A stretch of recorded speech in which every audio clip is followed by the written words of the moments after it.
In the meantime, please introduce yourselves in the chat window, where you're from, what are you expecting from the session, what are you currently doing. It'll be great for all of us to get to know each other in the time that we have, even if it's limited. But it'll be very, very interesting to know who you are, who are all joining this learning path and this webinar. Firki, in partnership with the British Council, is proud to launch this 5-part series via learning path of a blend of synchronous and asynchronous learning. Supporting teachers and teacher educators, this series focuses on improving classroom practices and professional development. So the first webinar under this series is on using social media effectively for learning and development. So learning and exposure for teachers and educators has been the inspiration behind Firki webinars, and we at Firki attempt to bring relevant, innovative work at your doorstep. So you can go through the different webinars or the learning paths conducted by Firki on the Firki webinar page. The link to the same will be pasted in the chat window very soon. We also believe that an educator's time is extremely valuable, and we want to acknowledge your presence in this session. So to this end, we will now be providing all our participants with a certificate of attendance. This is made available to participants who attend the entire session. And once you fill the feedback form, you will receive the certificate on your registered email ID. So please remember to stay throughout the session and fill the feedback form at the end. You can join this Firki webinar on 2 platforms. One is Zoom and the other one is YouTube.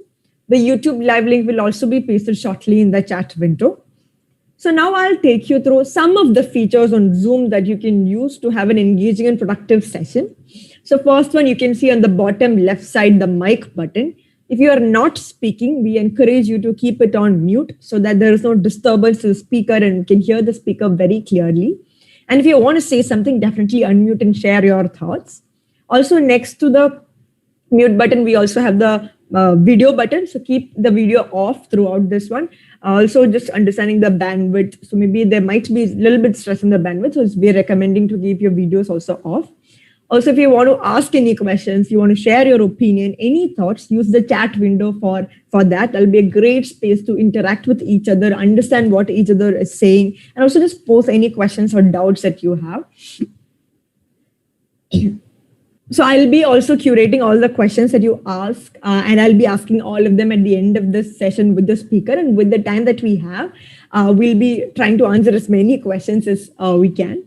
Also, if you're watching this through YouTube Live, there is a comment box on YouTube. So please use that also to comment. Again, we will be curating all those questions and asking those to our speakers today.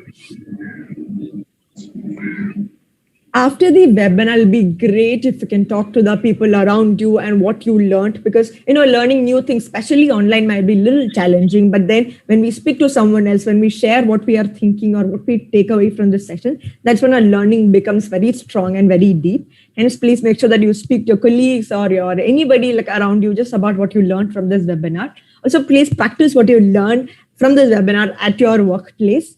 And another great thing is definitely please attend the next webinar. You can sign up on firki.co to get more updates about the different webinars that we'll be conducting. Firki also launched its Teachers of India campaign. It's an initiative to recognize the contributions of the teaching community towards building a nation of capable learners and leaders.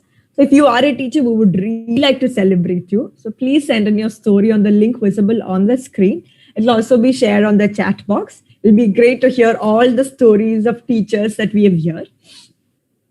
We now request Prerna to show the video on Firki testimonials.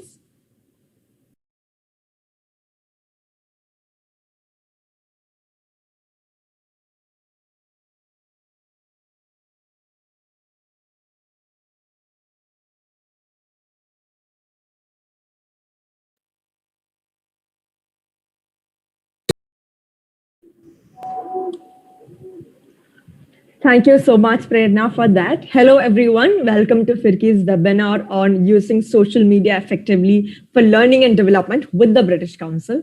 I'm Elizabeth, and I work as a senior manager with the Firki team. I'll help you navigate through the webinar today. We will now watch a short video that will help us introduce the Firki website and its features. I request Prerna to share her screen and show us the video again.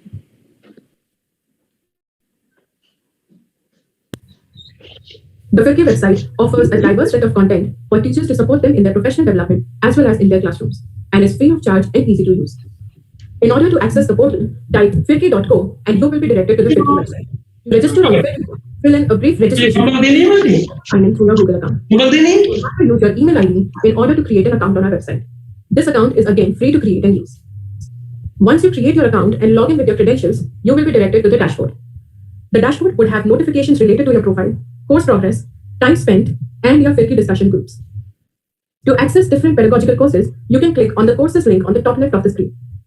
The courses page allows you to choose courses based on difficulty level and category. The courses are also available in different regional languages. Feel free to browse the different courses we have in our catalog using the search bar above. Each Firki course is designed using the FITS model that stands for Feel, Imagine, Do, and Share. The Feel section of the course helps you identify your current practices. The Imagine section defines the practices that one should follow to improve teaching and learning outcomes. A detailed description of strategies are highlighted under the Do section that one can implement in the classroom and with their students. At last, the Share section talks about ways in which one can share their learnings with each other. Each course has also a set of reflection questions as part of the assessment section. Along with the course material, each Firki course also contains a learning circle plan and journal pages. A learning circle plan helps the coaches and mentors conducting the offline learning circles to discuss and share learnings from the course. A journal page summarizes the course with important points. We are adding new courses every month, so keep watching this space. Next up, we have the webinars page that is also accessible from the top left of the screen. On this page, you will find information about the upcoming webinars. If you scroll down, you will find a bunch of resources from our older webinars. These resources will include video recordings of the webinar itself, notes from the webinar, the presentation used by our speaker, and other resources on the topic covered. Do feel free to browse this section at your leisure. The final page to look out for is the resources page, also to be found at the top left corner of your screen. This page houses and will house resources from several of our partner organizations, such as the British Council, Khan Academy, Storyweaver, Pratham Books, and more. We are in the process of adding to the list, and you can easily filter resources by partners, grades or standard, and the subject of instruction. We hope you find value in using these resources in your practice as teachers and educators. Finally, you can find the Firki app on the Play Store and can access these courses, resources, and webinars through your phone. So download our app and stay connected to teaching and learning on the go. Thank you, Prerna, for that. I hope this video helped you to understand a little bit more about the work that we do and few of the resources that we have on our website. If you have any questions around any of these, please write to us at contactfirki@teachforindia.org. With that, now let's move on to the webinar at hand today. So thank you for taking your time to join in this discussion. In designing this and other webinars throughout the year, Firki team is hoping that we can disseminate meaningful knowledge and skills that can take us closer to a goal of improving the quality of education in Indian classrooms. So this particular webinar will explore two main things. The first one is exploring common challenges teachers and educators face while engaging with social media platforms for their professional development. The second thing that we'll be focusing on is some practical solutions to ensure useful and effective engagement on social media platforms. So participants will be able to take away some ideas and tips for improving their practice on social media. So let me now introduce a speaker for today. Very excited about this. Radhika is Senior Academic Manager with British Council India. She's based out of Mumbai. Through her experience as a teacher educator, and as an academic manager, she has managed teacher development projects in partnership with state governments across the education sector. Radhika has substantial expertise of teaching English both face-to-face and online. She is particularly interested in the potential of using technology for teachers' professional development. Radhika has a master's in digital technologies, education and communication from the University of Manchester, and as part of her dissertation, looked at how online communities of practice through WhatsApp groups could help teachers develop professionally. She also has a postgraduate diploma in teaching English from English and Foreign Language University, Hyderabad, and a Cambridge Delta qualification. Radhika once hated Twitter, but now loves it and uses it extensively for her own CPD. A warm welcome to you, Radhika. Before moving on to the webinar, I'll quickly share the norms for today and I'll quickly hand it over to Radhika. One, given the audience that we have, please keep your video off and mic off to reduce the stress of the bandwidth. Unmute it only when the speaker asks us to do so. Keep a pen and paper or a pencil with you so that you can take notes, so that you can remember what we've been learning here. Also keep an eye on the chat box for you can type in any questions that you have. We will try and address as many questions as we can through the time that is available. I'll be curating all those questions and I'll ask all of them to Radhika at the end of this session. Also remember, like I said at the beginning, learning new things might be a little challenging. So hence, please ensure that you write down things you discuss with your peers at the end of this. This webinar will be recorded and will be available on YouTube and the Firki website very soon. That brings me to the end of my introduction. Before we go ahead with the webinar at hand today, we're going to start with a very short opening activity. All of us, all the participants here will switch on our mic for 30 seconds. And what we will do is we will say hello in our mother tongue. So it can be namaste, namaskaram, anything in our mother tongue. Okay. So when I say go, all of us will unmute and say. After 30 seconds, Prerna will mute all of us. Okay. Ready? 1, 2, 3, go. Ram Ram. Namaste.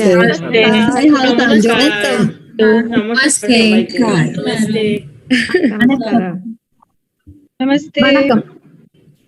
Ram Ram. Vanakkam. Thank you, everyone. This is one of the best parts of the webinar presentation because this helps us understand the different kinds of people that join this call. Thank you so much, everyone. And have a great evening. Over to you, Radhika. Thank you so much, everyone. Thanks, Elizabeth. Thank you, Firki team. And thanks, everyone, for making time today for this webinar. Elizabeth has already introduced me. I am Radhika. I'm Senior Academic Manager with the British Council in India. I'm based in Mumbai. And today I am going to talk about using social media effectively for learning and development. I'm very happy to be part of the first webinar in the series of this new learning path that Firki has come up with in partnership with British Council called Teaching in Action. And the next one is going to be on how to work on differentiated teaching to cater to differentiated learning by Priya Iyer and Shomen Das Chaudhary. That's coming up on the 26th of November. So welcome you all on that note and bringing your attention back to my webinar a little bit. So as Elizabeth said, I have worked with teachers extensively, and she also said that I hated Twitter once. But I love it now. So I think I am going to draw a lot from my experiences and learning of working with teachers very closely.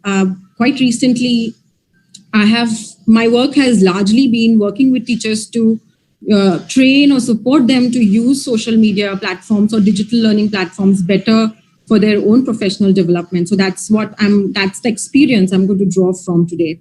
One thing that I would like to clarify right at the start is the focus today is going to be on your own learning and development, not so much on how to teach using social media in your classrooms, for example, which is also a big area of discussion and could be another webinar in itself.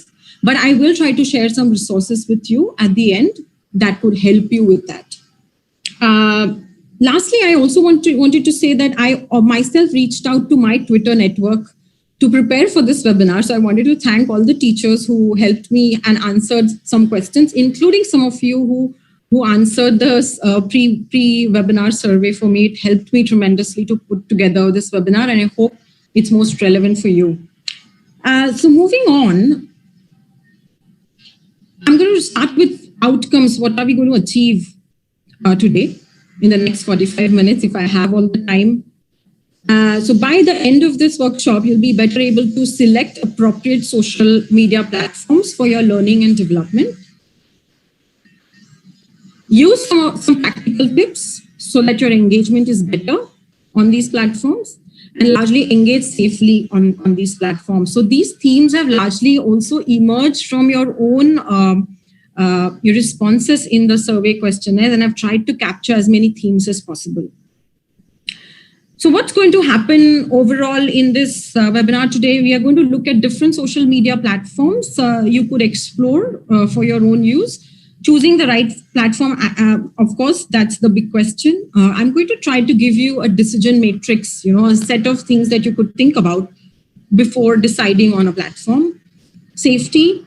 We're going to talk about some more challenges and some case studies, and of course, end with tips. And of course, you'll also have some time to ask questions to me at the end. So, why social media for learning and development? Right. So let's begin with this basic thing. In your survey responses, Some of you said that you've just started using social media. Some of you said that you have started, but you feel lost with the information, etc. But the question still, I think a good question to start with is, why would you use social media for your learning and development? So could you think of one advantage of using social media for learning and development? And only one word, please. And I would like you to do this on the Mentimeter website, please. If you could go to this website and use this code, you could also use the QR code to get there. Just one word. What comes to your mind? What do you think of when you think of social media?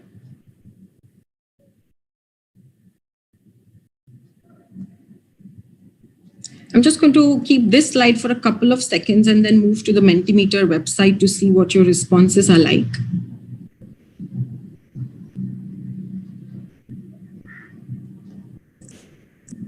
Elizabeth, do let me know if there are issues in the chat, because I'm not opening. Yes, Radhika. I'll keep an eye on the chat. Dear participants, so you can see a link on the chat box. Please click on that and then enter the code 4077364. And then you can enter the response there, not here on the chat, but on the Mentimeter. So we can see everything together. Everyone's responses, that's right. And in fact, if they use the link as is, I don't think they will need the code. Perfect, perfect. You can use the link given here. Trying to go.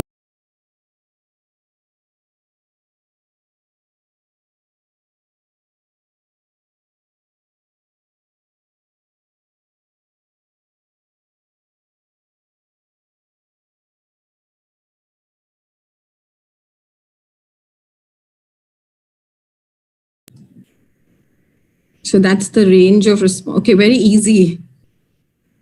That's the first. Inclusive, far-reaching. I hope everyone can see this response. It's really a range of things that social media does to everyone. That's actually the beauty of it. Yes, building connectivity, it keeps you updated. You can share. Far-reaching, yes. Diversity in views, so important. Assessment, that's interesting. Okay. Mass approach. Easy, faster, accessibility.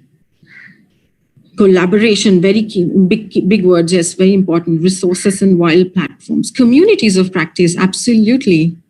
That's true. All right. So connected, and connection are the most typed options.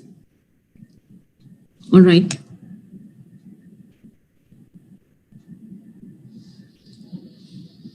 Okay, network, all right. CPD. Okay, I think I'm just going to go back to the presentation quickly.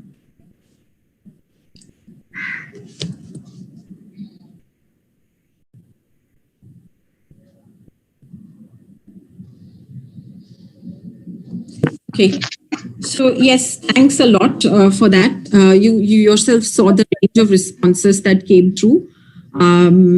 Connection, connected, accessibility. I like easy and very easy the most. I think in that case, I hope I have something for you in this webinar. Hope the challenges we discuss are useful for you.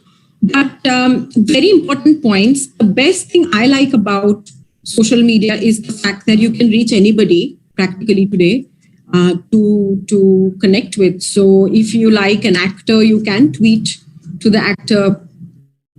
Talking about professional development, if you want to reach out to some experts in your field, nothing stops you really. They have to be on those social media platforms for you to reach out to them. But there is always a way to reach out to these experts or people you look up to in your field. And that makes it very democratic for me. I think that's the best. That's my reason of engaging with social media so much. So thanks very much for participating in this. We'll move on now from here. A quick check, okay? I want to check with you how many of you know these logos on the right, extreme right of the screen. You may see some of the logos. So I'm just going to look at the chat quickly. So do you know any of these platforms? Can you see the logos on the screen? Can use the chat box so you can respond which of these you know. I'm tracking the chat box as well. Yes, Padlet. Yes, you know all of them. Great. Okay. That's going to be a smooth ride then. Absolutely. Absolutely. Great. Okay. So what we're going to do is, for those of you who probably have, know about them, like I knew some of them, but I didn't know all of them in terms of what they do. We are going to look at what they do, what kind of function they have. So there is Periscope, there is Tumblr, there is LinkedIn, Pinterest, Padlet, TeacherTube, and TEDx. Right? This is not an exclusive list. These are just some platforms that go beyond your WhatsApp and Twitter. I thought of sharing with you. What we're going to do is, I'm going to share this purpose statement on the right, okay, and you're going to match it to the platform, right? For example, you can search for a job and maintain professional connections here. I think this one is the easiest. Absolutely, yes, it's LinkedIn. Brilliant, brilliant. Thanks, everyone. Overwhelming responses on the chat. Okay, so let's go on with the next one. Okay, this one. You can find lesson plans with animations of a range of themes here. What do you think this one is? It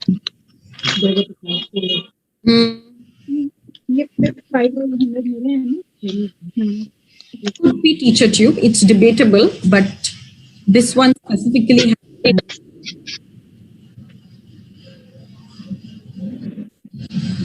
So I'll come to the answers. Hold on. Yes, could be. Some of them, you have a good point. I think the responses that are coming up in the chat just tell us that some of them overlap into each other, while, you will have these kind of resources on many of the platforms. Could be TeacherTube. There is one more though there. Okay, we will hold on to this one. I'm going to share the answers in a bit. Let's move on to the next one. You can share and or find instructional videos and content here. Maybe now you want to rethink of the options. Absolutely, it's TeacherTube. Brilliant. Okay. All right, the next one. You can find several blogs here and you can also write them here. You can write blogs on this platform.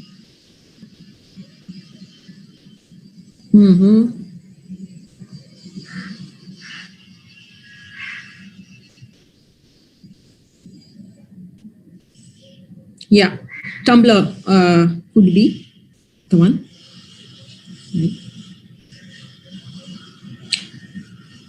Here's the next one for you. You can broadcast live video through this app or this platform. Yes. Okay. There is a fight between TEDx and Periscope.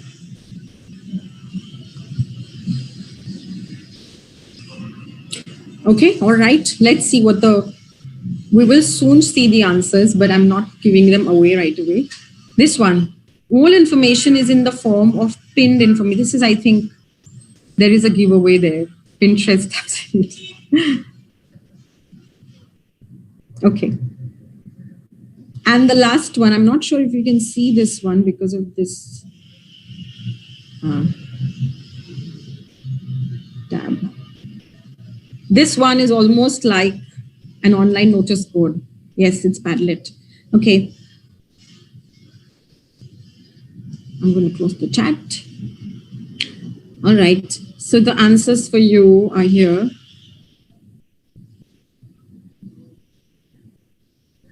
Most of you got them right. And you're right that some of them, will have, there is no absolute platform. There are some platforms that also have lesson plans and animation, but some of them exclusively host those. So that's I'm not able to see the chat. If Elizabeth, if something comes up, do let me know. But also I wanted to make another point about these platforms. Not all of these could be effective for your professional development specifically, but there is no stopping you from exploring any of these. In my observation with teachers and work with teachers, or my own experience of using social media, it is pretty much what suits you. If there could be a platform that nobody likes, but you find very comfortable to engage on. So no harm in exploring this. So moving on, the biggest challenge, we're going to start with the core of the webinar now. Okay, this one came out as the most frequently mentioned challenge in your survey responses as well.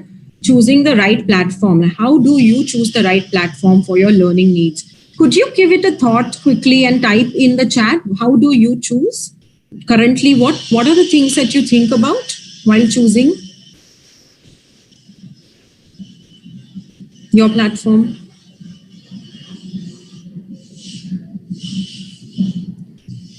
You can type in the chat box. Yeah. Easy access. Okay, that's very interesting. Safety and security, most access. Where my colleagues are. Recommendations, good lesson plans. Okay, so there is good content, easy access, popular ones, ready to use material, user friendly. Okay. There's something about kids access. How easy is it to access for kids?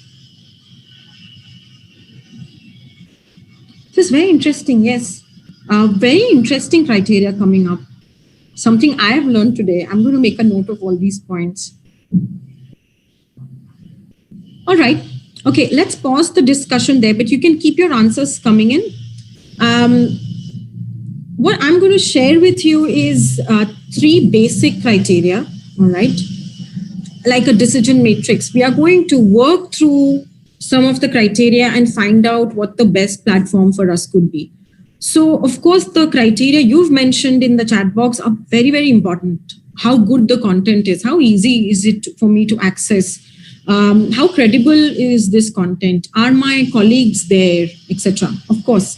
So there is no dearth of the criteria, but these 3 are the basic ones that I feel could help you make that basic first choice of what type of social media platform you want to engage with. So what I would like you to do right now is individually, I want you to think of, for example, look at the first one, type of information. That's the first criteria. I would like you to think of an option that's most suitable for you. So, for example, do you like quick information? In that case, you note A in your notebook or somewhere. I like in-depth information, you note a B, and you are a person who likes a combination of both, then you choose A and B, like that. That's the C option. So somewhere, can you make a note of what best describes your need of the type of information?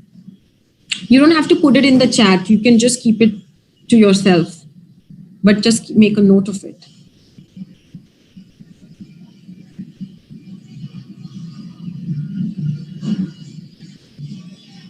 Okay. So I'm moving on to the next criteria, that is time. So if you could think about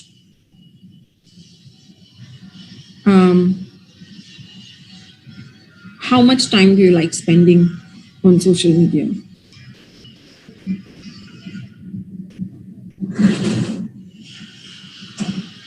For example, I can spend not more than 5 to 15 minutes daily. Anything longer than that, and I lose attention, I lose focus. Or I can spend 30 minutes to an hour daily at a stretch so that I can engage with detailed information and learn something complete. So you can just select one option, A or B. And the last one is engagement and source of information. So do you prefer connecting with similar minds, similar people like you, or do you specifically want information from experts, or do you like a bit of both?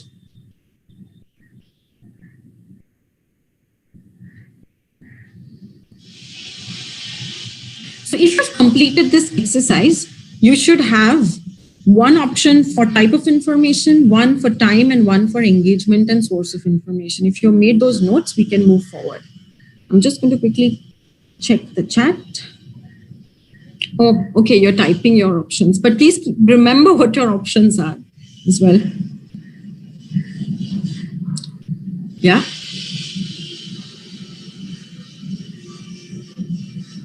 It's a good point. Yes, what about variety of ideas or opposing viewpoints?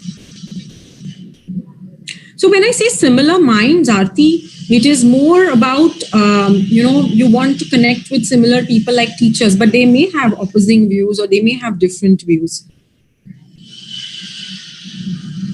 Right? So let's see what the results look like, right? So think about, what do you have? Do you have mostly A's, mostly B, or C? Two of the criteria have C as well. I'm just going to have a very simplistic analysis of this. Okay. It's not so simple, but we are going to try to do it because we have a time constraint with us.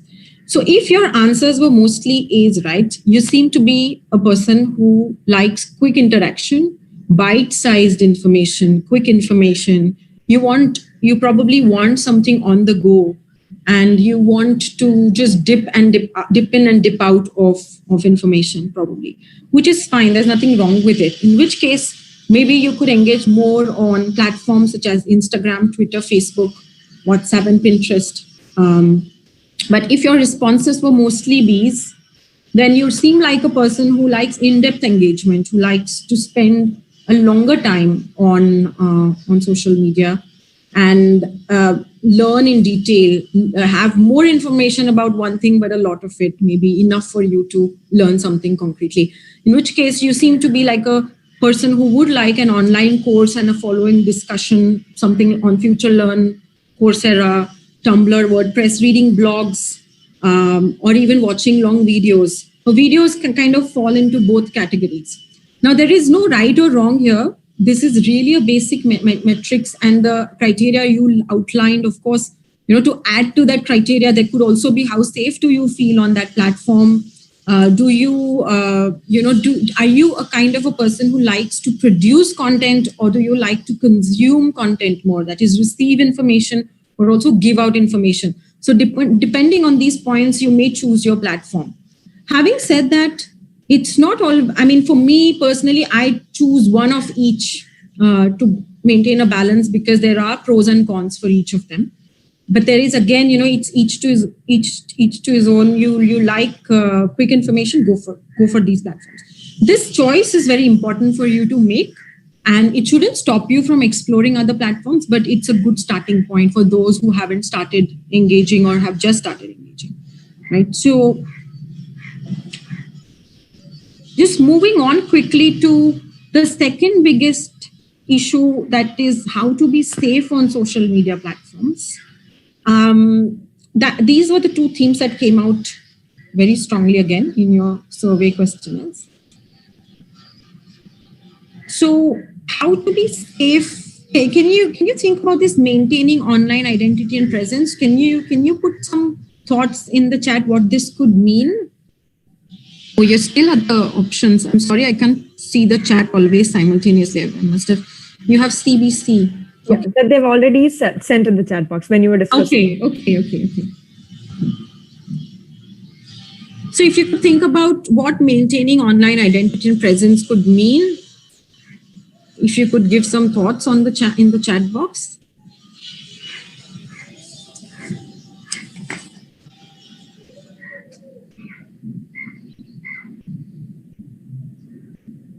It's a long pause. Okay. Yes, being very careful while sharing information. Very interesting, not sharing your location, personal, very, very important. Phone numbers, absolutely. Registering and having passwords, very important, yes. I'm just going to borrow from here a little bit, but also add on to what maintaining online identity and presence would mean. Many of these platforms ask you to develop a profile, right? Which helps you introduce yourself to the community out there. Do you have a clear profile picture, for example? Have you clearly laid out what your interests are, why, and what your purpose is to be on that platform? If you have these things in place, it's more likely that you attract the right kind of connections to your profile, or you get those kind of that kind of attention on social media. So it's very important to have a very You can have a fun profile, but it needs to be very clearly communicating to the community what you're there for and who you are. So your identity needs to be clear. A big part of maintaining online identity and presence is also, somebody has said here, sharing the right kind of information that also adds to your reputation online, right? Are you sharing authentic posts? Are you sharing only personal opinions, or are you also sharing genuine reflections that others seek on these platforms sometimes? Good point. Yes, scared to upload my own pic. Yes, you can use, nowadays you have these apps where you can, you can have a caricature of yourself. But it's better than having a tree as your profile picture. It makes it look less serious. And also, Kalyani, going back to the point, if you curate your profile, if you have the right platform, if you're engaging in the right way, you should be okay sharing a profile pic, but it's, of course, your personal choice. But coming back to what other points come under maintaining online identity and presence, yes, what kind of information are you sharing? Is it authentic? Are you sharing genuine reflections and resources? Are you verifying information before sharing? Are you tweeting, retweeting, sharing, reposting information or fake news, which is not going to go down well for your followers, maybe? So that's an important part of maintaining that online presence. Are you only are you only consuming, as I said earlier, are you just, there's a word researchers use or even commonly used, that is lurking on social media, which means you are around, but you don't really do anything. You just receive information, you learn maybe. And that's fine. There's nothing wrong about it. But I feel from experience, it's good to have a balance between consuming information, but also giving back to the community in a way that benefits others, because it is, social media at the end of the day. The last thing I want to say about maintaining online identity and presence is something quite argued in circles sometimes. I personally feel that it's good to have a separate professional profile on the selected platform, and a separate personal profile, which helps you to sort of demarcate those boundaries. Some of your contacts will overlap, of course, but what you share, like your pics or your picnic pics or your holiday pictures, you may want to not share them with your professional networks, or choose what to share. So personally, I would say, especially if you're starting off on social media, it's good to have two different profiles so it's easier to manage. But there are teachers I know who very, very skillfully manage one profile for everything. And I mean, I'm not as skilled as they are, but they do it, and it's okay to do that as well. So that's about maintaining online identity and presence. The second is about interacting purposefully and responsibly. Any thoughts on this one? What that could mean? Yeah, it's a good one. Keep checking your privacy settings, lurking or like not crossing boundaries with others. All right, what do these boundaries mean? What?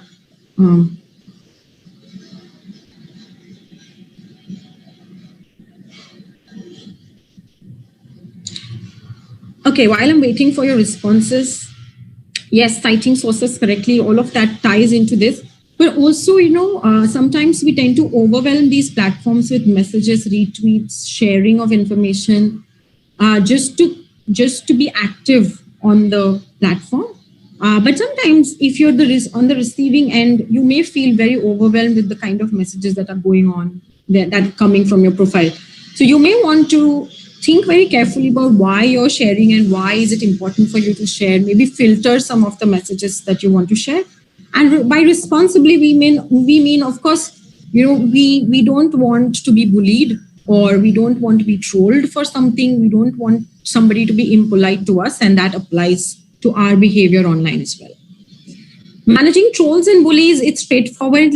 All these 3 points link into each other, right? If you have the right kind of profile and presence online, if you're curating it constantly, if you're reflecting on it and changing it, and if you're interacting appropriately on the platforms and as per your needs, then you're very unlikely to face bullies or trolls. The simplest way to deal with them, I don't think I need to tell you, is you can block them. You can even, some platforms allow you to report them. Even on WhatsApp, you can block numbers nowadays. So I think that's quite a straightforward solution. This one is very important.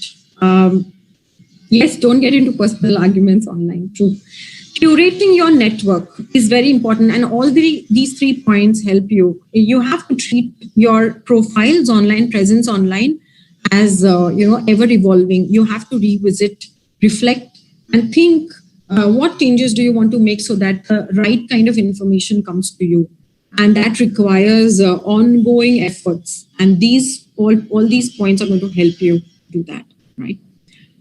So I reached out to some of the teachers I know to give you top tips on safety online. And here's some of them.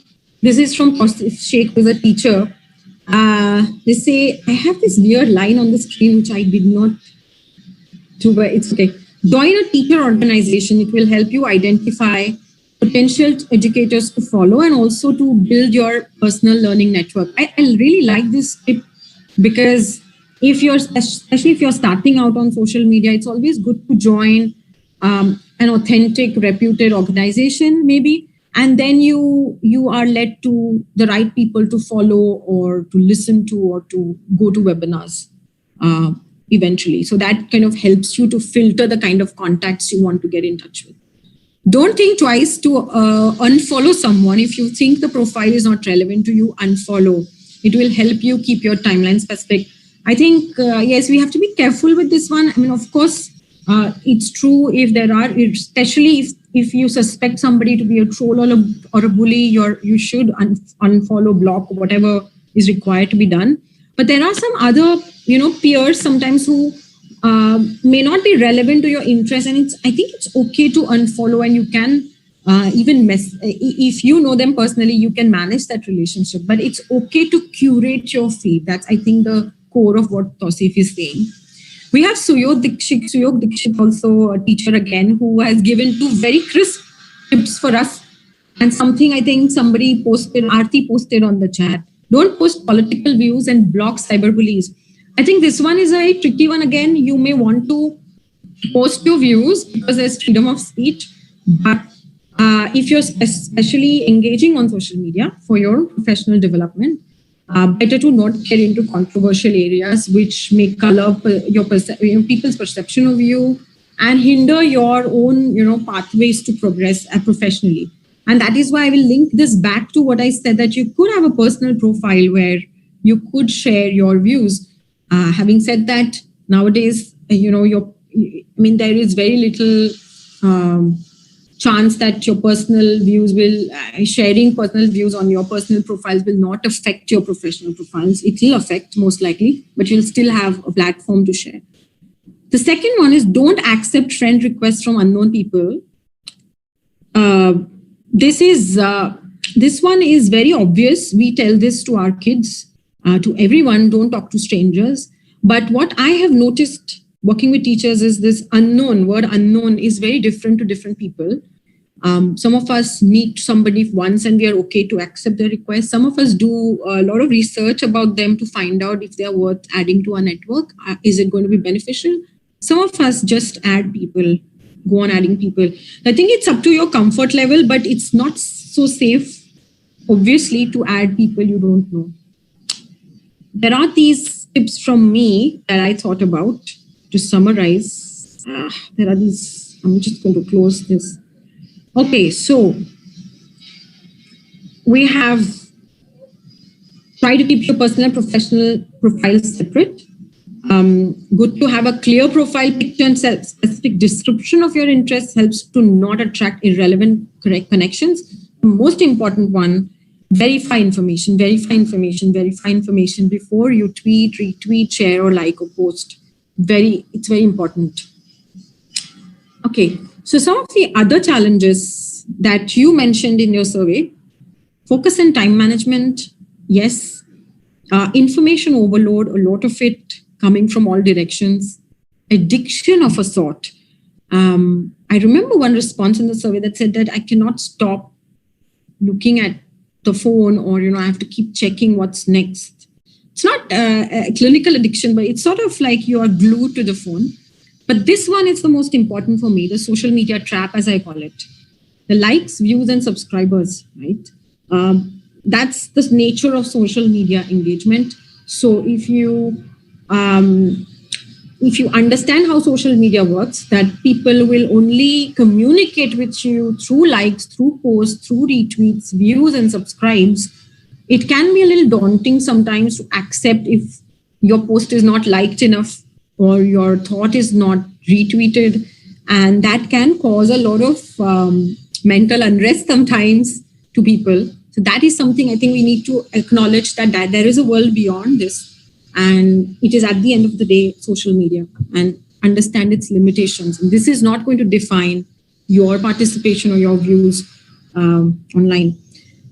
I ran through these because I feel that if you get your platform right, and if you manage to be safe online, then a lot of these issues will subside automatically. If you are not on too many platforms, for instance, and if you are on focused platforms, then you will automatically manage your time. You will be able to focus better.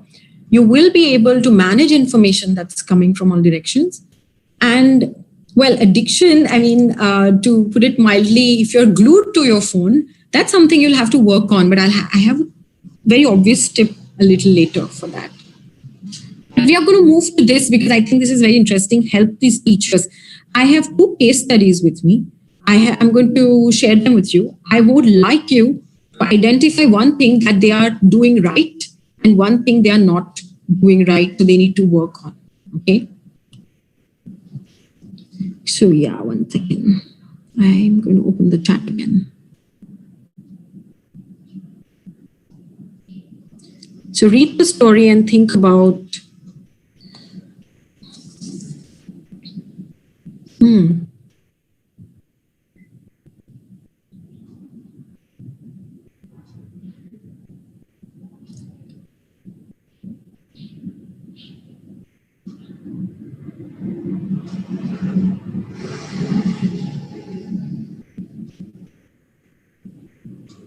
Okay, yes.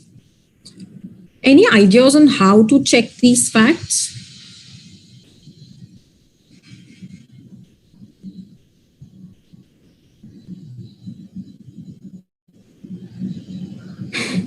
Yes.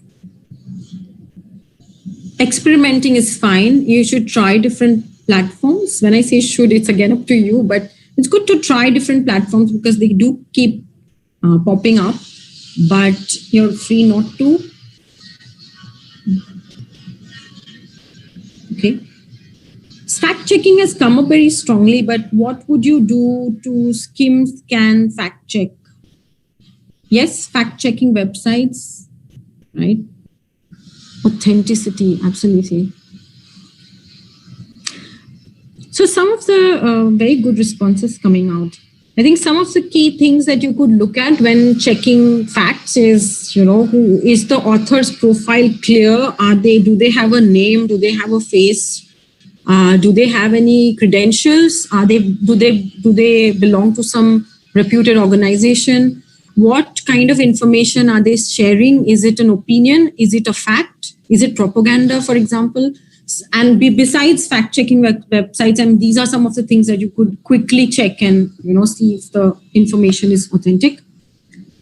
But sharing should be done very carefully. If not sure, better not to share. Absolutely. I think acknowledging your source is very important as well. Don't share when in doubt. Absolutely. And the other thing is plagiarism, right? I mean, if you are sharing information that somebody else has produced, it's good to acknowledge the source, where it comes from, the name of the person from whom it comes from. I think just like I've used the teacher's name for their quotes, for example. Absolutely. One thing that this person has got right is the experimentation part, probably. But one thing they need to do is, use more fact-checking tools. I'm moving on to the next case study. I think we are falling short of time. I guess I have very little time left, but I'm almost done, I promise. So this one, to read out for those who cannot read. I've just started using social media for my own learning. I think I'm very comfortable using Facebook. I'm part of a close teachers group. I feel safe and I feel like I can share and learn here. but I do feel I'm missing out on what's happening on other platforms. Happens to me. And I find it very difficult to switch off from Facebook.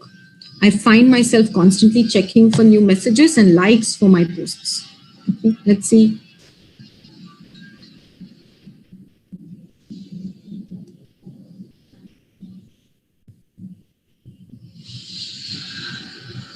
Any comments for this one? Yeah.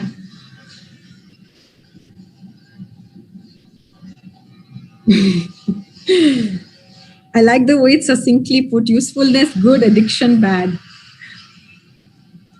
That's a good one. Hati and Bhavna have said FOMO. Can you also expand on what is FOMO in the chat? Fear of missing out. Absolutely. Detox. Right.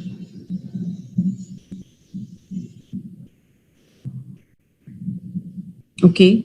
Yeah, learning from Facebook could be, I think what this person has got right is that they've identified the platform and they've used good criteria to select that platform. They've used and experimented with it. But I think, yes, use time limit on your social media apps. It's a very good suggestion. Okay. All right. So, Rupali, it's a very good point. I'm going to come to that point in a bit. All right. So, yes, this one, I think this teacher has got the platform right for them. It's working. It seems like it's working for them. But in terms of addiction and in terms of not being able to switch off, I think one of the teachers I met, suggested this solution that they have a group of peers who are on different social media platforms. And then they share with each other sometimes, maybe you're missing out something from Twitter and something from Facebook. So they share. That's a good way to look at it. But I think somebody had a good suggestion in the chat to have a time limit on the app, which is good. And I'm going to share some more soon. So some tips from me, final tips from me. But before going into the tips, one thing that I think Rupali mentioned in the chat, one thing I probably missed sharing with you is that it's not so beneficial to use social media in isolation for your professional development. It's always good to combine it with other forms of professional development, like reading newspapers, reading books, journaling your reflections, because then your social media engagement will become more enriched, I believe. It's a good point. Thank you for reminding me. Some quick tips and end. Think through very clearly what you want to gain out of your engagement. Actually sit down and make a note of it. What is it that you want to gain? And you can use that decision matrix I shared with you earlier. Stick to one or two platforms you most engage with. This one, shadow and observe behaviors on a new platform before you actively engage. That will help you in identifying do's and don'ts. What is the language people are using on that platform? What is safe to do? What is not safe to do? Share authentic information and evaluate all information you find online. Curate your feed and profile. We've already talked about this one. Set time aside for your engagement. I know many teachers who are okay looking through their profiles throughout the day, which is fine if it works. But it's good to have a no phone zone during the day or a no phone time, hour, weekend, something to park, because one thing we also must remember is that when we are on social media, we are constantly taking in information, and we need to carve out time to reflect and think about this information as well. Otherwise, it's just going to flip through our heads. Share if you have something valuable to say. Try not to just receive or consume. That's it from my side. And you can type your questions in the chat box. I'm sorry to overrun a few minutes, I think. But yeah, it was a group. Yeah. Okay.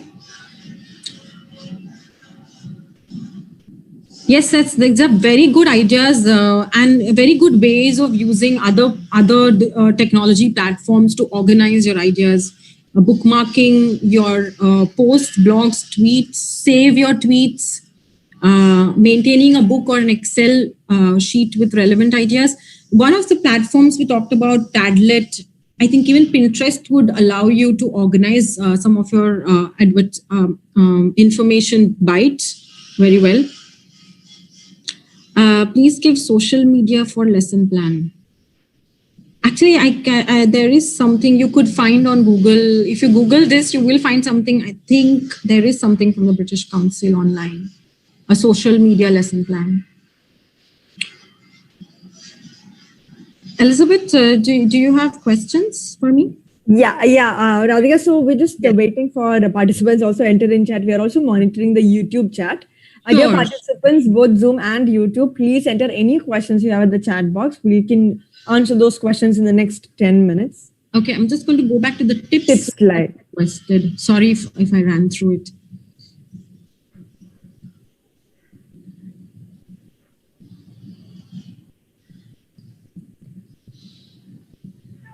There's one question on how do teachers use social media with students? That's a good point. And that's something, I mean, I really thought about it when I was working on this webinar.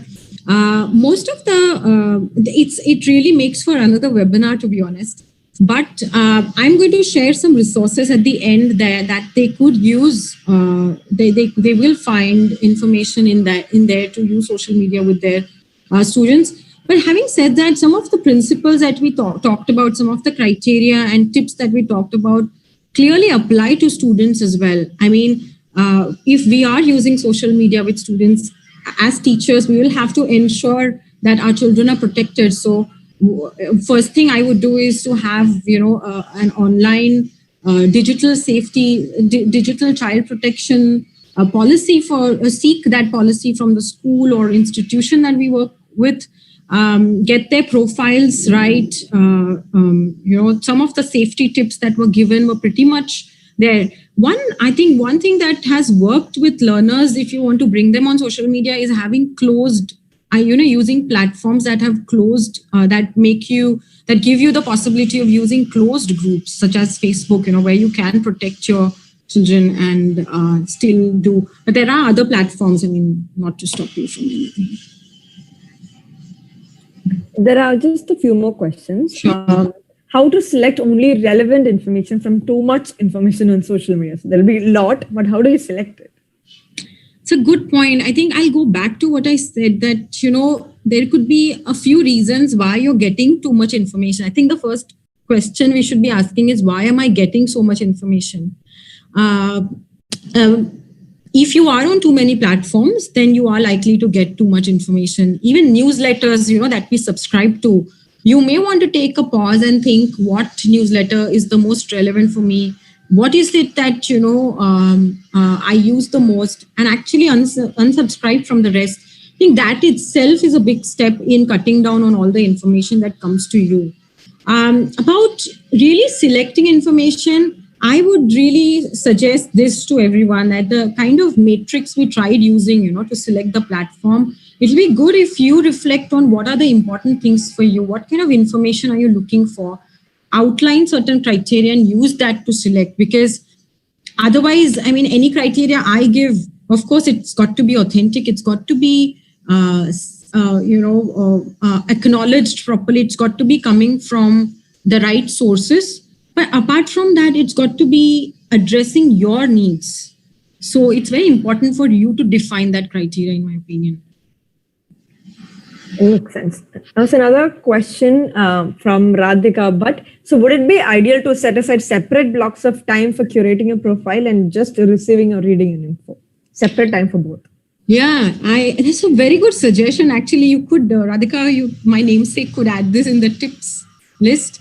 I think it's a good idea to, just like we keep time aside for lessons, reflecting on our lessons when we teach them. It's a good idea to keep time aside to reflect on how our engagement has been. Has there been any time wasted, for example, on any of these platforms?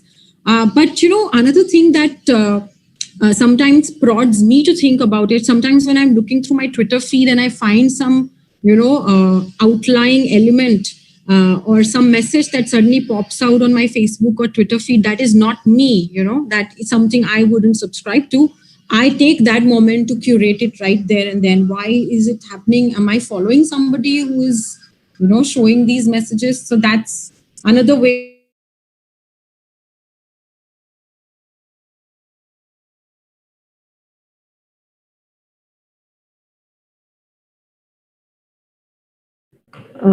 Radhika, we can't hear you. I think we lost you. Yeah. We can hear you now. Okay.